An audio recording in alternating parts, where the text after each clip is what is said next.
Just నేను chatting మాత్రమే చేస్తా అంతే, ఇంకేం చేయను. అసలు చాటింగే వల్గర్ గా చాటింగ్ చేస్తాం అంతేనా? బ్యాడ్ గా ఎప్పుడు కూడా పెట్టను మ్యామ్. ఒక్క మెసేజ్ కూడా ఒక బ్యాడ్ గా అస్సలు నేను పెట్టను. బ్యాడ్ గా ఉంటుంది.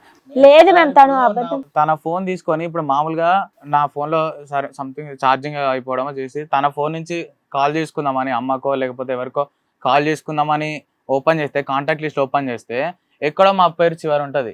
అన్ని కాంటాక్ట్ లిస్ట్ ఎవరి అని చూస్తే అది అన్ని రాహుల్, కృష్ణ అని ఇలాంటి ఫ్రెండ్స్ పేర్లే ఉంటాయి. ఒక పేర్లు ఉన్నాయి, మెసేజ్లు ఏముంటాయి? ఏం ఉదాహరణ ఏంటన్న కొద్దిగానే ఈయనకు పెట్టింది. ఇంకోటి కృష్ణ. ఇలా తెలిసిన తర్వాత సంవత్సరం వరకు ఏం చేస్తున్నావు నువ్వు ఎవరికి చెప్పకుండా? అనుమానం రాలేదు. 1 year బ్యాక్ ఈ అబ్బాయి గురించి తెలిసిందన్నావు కదా, మరి 1 year అంతా ఏం చేస్తున్నావు? కానీ ఫ్రెండ్ అని మాత్రమే అనుకున్నా మేడం. నార్మల్ గా ఇప్పుడు ఫ్రెండ్స్ చాటింగ్ చేసుకుంటారు కదా, కానీ ఎప్పుడైతే నాకు కొంచెం మెసేజ్ చూసినాక నాకు అప్పుడు కొంచెం డౌట్ వచ్చింది. అది జస్ట్ ఒక 6 months ఆ టైంలో. 1 year బ్యాక్ నార్మల్ ఫ్రెండ్ అని తెలుసు నాకు. బట్ ఏంటంటే నేను మెసేజ్ ఎప్పుడైతే చూసానో కొంచెం నాకు ఎక్కడో తేడా కొట్టింది. సరే అని నేను తను స్నానానికి వెళ్ళినప్పుడు చాటింగ్ పెట్టినప్పుడు నేను చూశాను ఏమో మెసేజ్ ఉన్నాయని చూశాను. అది ఇంకొంచెం వల్గర్గా ఉన్నాయి. ఈ ఒక్కడితోటే ఉన్నదా ఇంకేమన్నా ఉన్నాయని నేను ఇంకో 2-3 కాంటాక్ట్ చూసి అందులో ఏంటంటే కొంచెం ఈ హార్ట్ సింబల్స్ లేకపోతే ఇంకే ఎమోజీస్, స్మైలీ ఎమోజీస్, నవ్వడము, కొన్ని ఫొటోస్ అంటే తిను సింగిల్ గా దిగిన ఫొటోస్, వాళ్ళు పంపించిన ఫొటోస్, ఇలాంటివన్నీ ఉన్నాయి. నేను ఇది కరెక్టా కాదా నిజమా కాదా అని తెలుసుకునే ప్రయత్నం, ఇదంతా చేసిన ప్రయత్నంలో నాకు ఇంత టైం పట్టింది.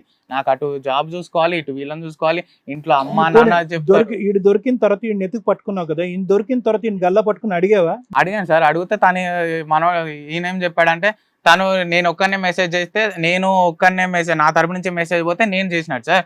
తను కూడా రిప్లై ఇచ్చింది కదా, అప్పుడు నేనేం చేస్తానంటే తను నన్ను ఇండైరెక్ట్ గా అడిగాడు, నన్ను డైరెక్ట్ గా అడిగాడు. అప్పుడు నేనేం చేయగలుగుతాను మేడం? ప్లస్ ఏంటంటే అందులో 3-4 కలిపేటప్పటికి నాకు నేను తట్టుకోలేకపోయాను. నాకు పొద్దున్న ఆవిడ మెసేజ్లు పెట్టే వాటిలో గర్ల్స్ కూడా ఉన్నారా? గర్ల్స్ అమ్మాయి ఫ్రెండ్స్ లిస్ట్ లో గర్ల్స్ లేరా? ఒక్క గర్ల్ కూడా లేదా? ఒక 2-3 అంతే.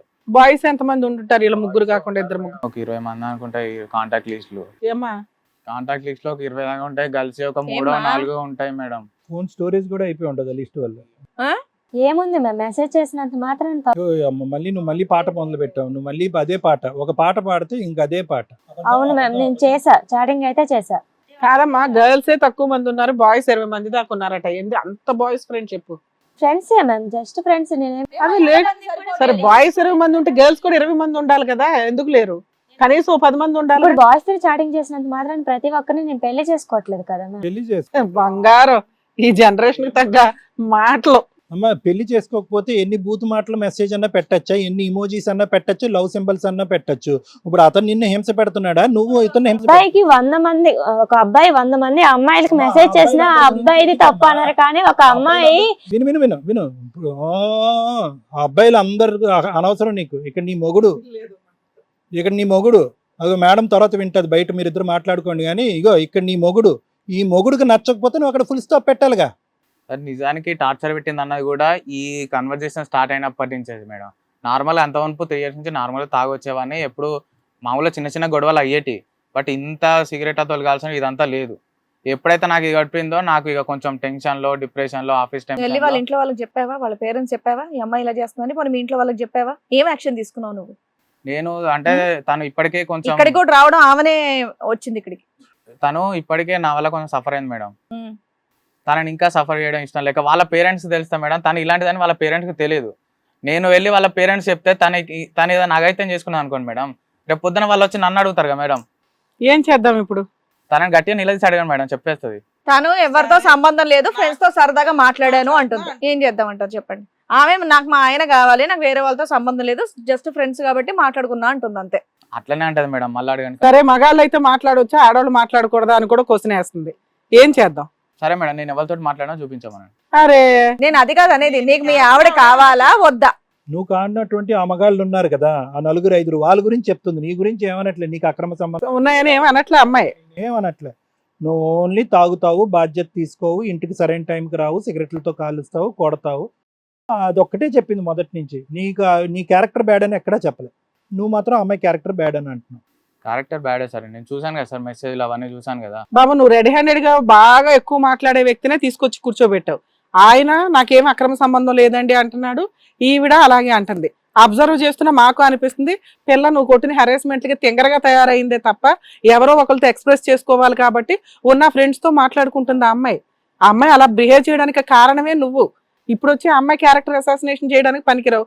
పోనీ అమ్మాయి నేను మారుతానండి, నా భర్తని మార్చండి, నన్ను కొట్టకుండా చూడండి అంటుంది.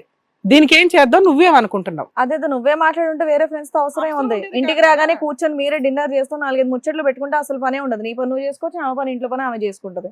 మాట ముచ్చట్లు తాగేసి వచ్చి కొడతానంటే ఎవరు ఊరుకుంటారు? ఇంకెవరితో మాట్లాడాలి? అత్తమామ మాట్లాడరు, అత్తమామ హెరాస్మెంట్, మొగుడు హెరాస్మెంట్, తల్లిదండ్రులకు ఫోన్ చేస్తే తల్లిదండ్రులు సర్దుకుపోమ్మా అంటున్నారు. ఎవరితో మాట్లాడాలి మరి అమ్మాయి?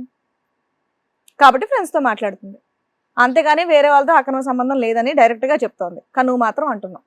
ఉంది మేడం, సంబంధం ఉంది. సరే ఏం చేద్దాం, సంబంధం ఉంది ఏం చేద్దాం? ఇప్పుడు నీకు మీ ఆవిడ కావాలా వద్దా? వద్దా? అది చెప్పు ముందు. ఉంది అంటున్నావు కానీ నెక్స్ట్ ఏంటో చెప్పట్లేదు నువ్వు. నాకు వద్దు మేడం.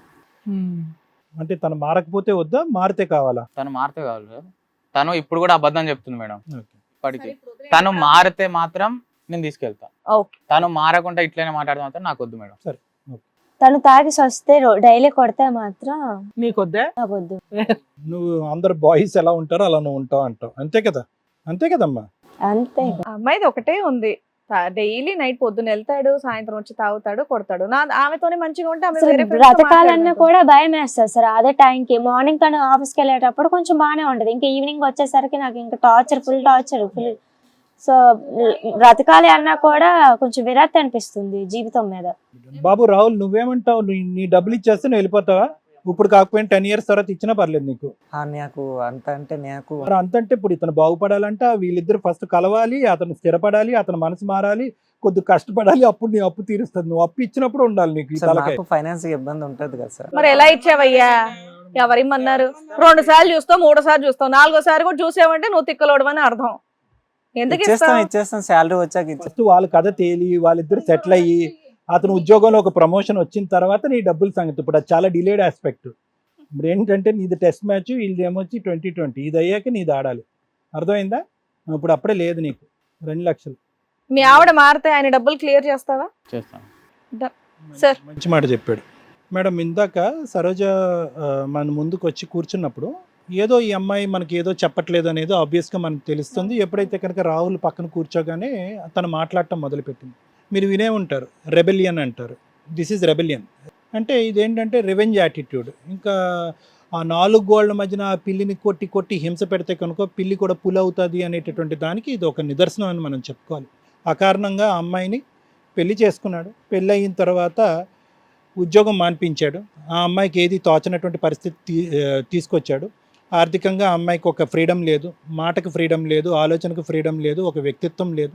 అత్త ఏం చెప్తే కనుక అదే చేయాలి, దానికి మించి ఏదీ మాట్లాడకూడదు, తల్లి మాటే శిరసా వహించాలి. అంటే సింపుల్గా చెప్పాలి అంటే కనుక ఒక బందికానా వాతావరణంలో నువ్వు ఇలాగే నా పెళ్ళానివి కాబట్టి నేను చెప్పినట్టుగా నేను ఉండాలి. దానికి తోడు ఏంటంటే మాటలతో బాధ పెట్టడం,